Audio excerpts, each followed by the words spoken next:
Corresponde la primera intervención a Mijael Kaufman Falchuk y Irene Murillo Ruín. Adelante. Honorable Corte, muchas gracias.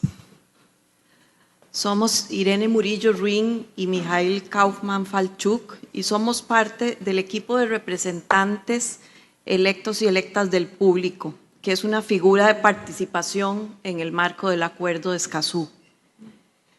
Este grupo es elegido directamente por el público inscrito en el mecanismo público regional y tiene entre sus diversas funciones la de representarlo ante los órganos y partes del acuerdo. En ese sentido, se trata de un grupo totalmente independiente de los órganos del acuerdo o de la Secretaría del mismo. Nuestra intervención se centrará en dos temas. En primer lugar, nos referiremos a la democracia y los derechos de acceso y en segundo lugar, conversaremos sobre la situación general de las personas defensoras de los derechos humanos en materia ambiental, para cerrar con algunas conclusiones y peticiones a esta honorable Corte. Nuestras democracias son vulnerables e inclusive en varios de los países la vuelta a la democracia luego de las dictaduras militares no ha sido hace más de 40 años. La Comisión Interamericana en su informe anual del 2022 ha dicho que, y abro comillas, observa con preocupación ciertas tendencias vinculadas con el debilitamiento de la institucionalidad democrática e independencia judicial. Líneas más adelante, en el mismo informe, manifestó que ha observado también el debilitamiento de instituciones nacionales de derechos humanos, el cierre de espacios democráticos y obstáculos para el ejercicio de la labor periodística, así como la violencia y criminalización contra personas defensoras y periodistas. Tenemos el convencimiento de que la crisis climática profundiza las crisis preexistentes y con ello pone en jaque a nuestras democracias ya de por sí vulnerables. ¿Cómo se deben reconfigurar nuestras democracias en este contexto?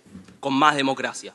Resulta fundamental garantizar los derechos procedimentales, entre ellos el de acceso a la información, a la participación en la toma de decisiones y a la justicia, dado que son derechos elementales para la garantía de otros derechos humanos contemplados en la Convención Americana y otros tratados internacionales de derechos humanos, siempre sobre la base del principio de progresividad, porque necesitamos dar pasos hacia adelante y ni uno solo para atrás. Esta misma Corte ha estipulado en Clau de Reyes versus Chile la importancia de que los Estados garanticen el acceso a la información pública como ejercicio de control democrático y así fomentar una sociedad más participativa. En la sentencia de La Oroya versus Perú, esta Corte ha sido contundente al hablar de la importancia de los procesos participativos en la toma de decisiones. En tal sentido, como se estableció en Barahona Bray versus Chile, la garantía de la libertad de expresión en asuntos ambientales es vital para fomentar la participación y así lograr el fortalecimiento del sistema democrático a través del principio de democracia ambiental.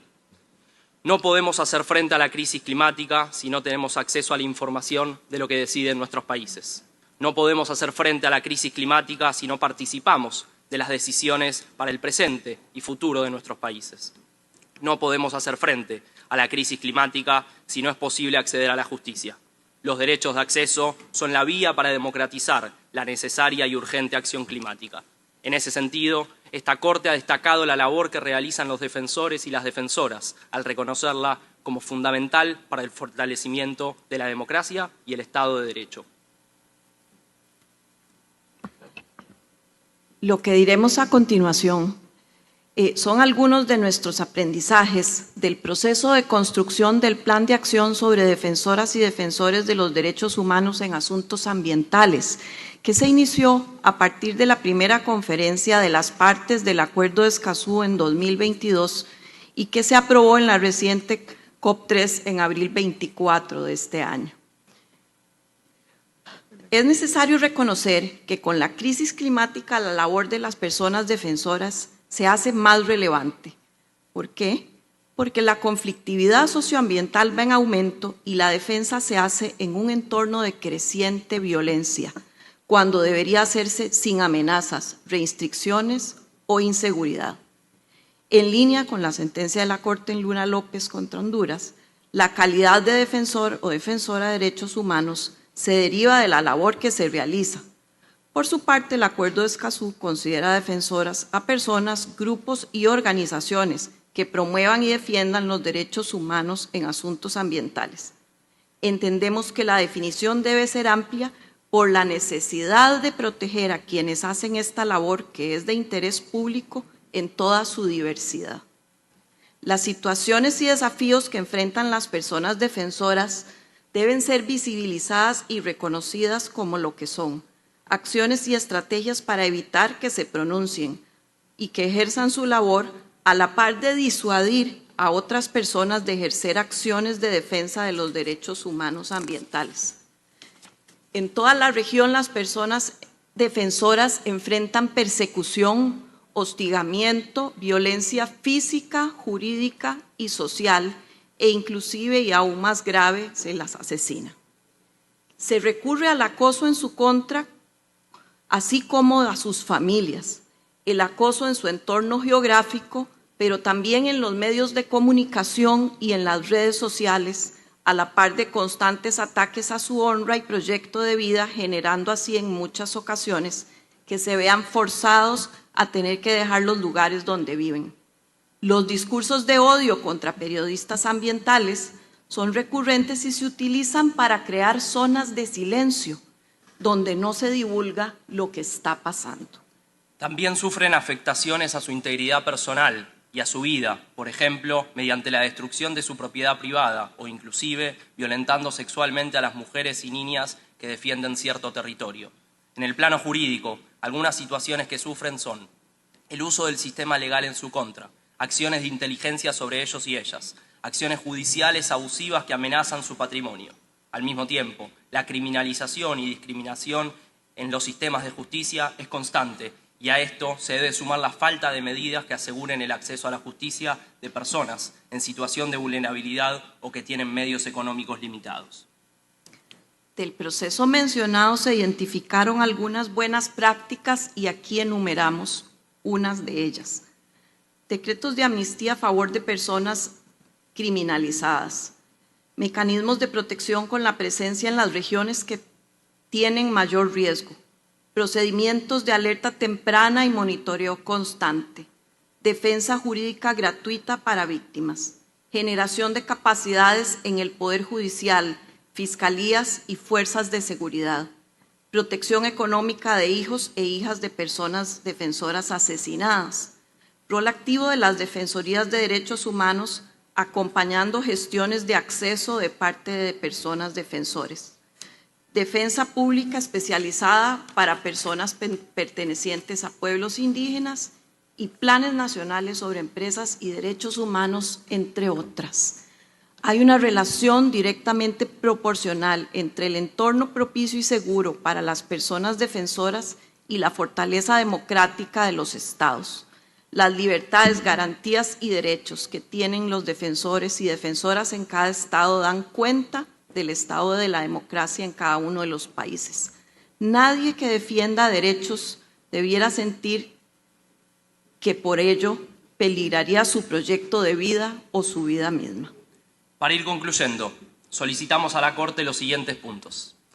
Número 1. Que refuerce la urgencia de proteger a las personas defensoras en su integralidad y así evitar violencia, amenazas e intimidación y otros riesgos que sufren. Número 2. Que reconozca que los estados deben tomar medidas urgentes, oportunas, debidamente financiadas y adecuadas al contexto y la cultura de las personas defensoras para que haya un entorno seguro y propicio para su labor. Que enfatice el derecho a defender derechos como un derecho autónomo en el contexto de la emergencia climática, considerando el aporte que hace el Acuerdo de Escazú en cuanto a la definición colectiva de quienes defienden el ambiente. Número 4. Que reconozca que la garantía de los derechos de acceso y la defensa de quienes defienden derechos es la única vía para hacer frente a esta crisis sin precedentes que enfrentamos como humanidad. Número 5. Enfatice la obligación de los estados de garantizar los espacios democráticos y los derechos de procedimiento, entendiéndose como habilitantes para la adecuada garantía de los derechos sustantivos como respuesta a la emergencia climática. Número 6. inste a los estados a establecer normas nacionales respecto de estos derechos, así como en relación con la protección de las personas defensoras. Número 7. Entendiendo que esta Corte ha dicho la importancia de que la Convención se mantenga como instrumento vivo y en consecuencia se incremente la protección de los derechos humanos en los países de la región, consideramos sustancial que se profundice la utilización del Acuerdo de Escazú como parte de su corpus juris. Para concluir, que sé que estamos en tiempo y agradezco la flexibilidad. El viernes se habló de la esperanza y esta misma Corte habló, me atrevo a decir, con entusiasmo sobre ella.